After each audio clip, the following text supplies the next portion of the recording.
சனி 2ல் 3ல் 6ல் 4ல் 10ல் 11ல், அதாவது உங்கள் லக்னத்துக்கு எங்கே வேணாலும் இருக்கட்டும்.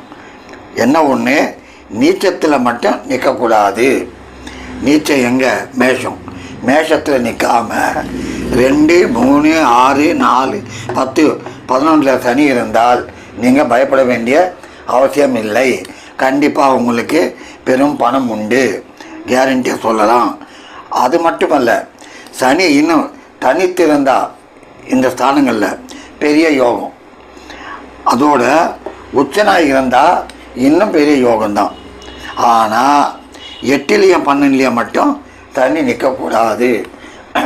நின்னா தேவையில்லா பிரச்சனைகள், வழக்கு, தொல்லை, தொந்தரவு கொடுக்கும். இப்போ முக்கியமாக பணத்தை கொடுப்பானா தனி பகவான், அவ்வளோதான். கண்டிப்பாக கொடுப்பான்.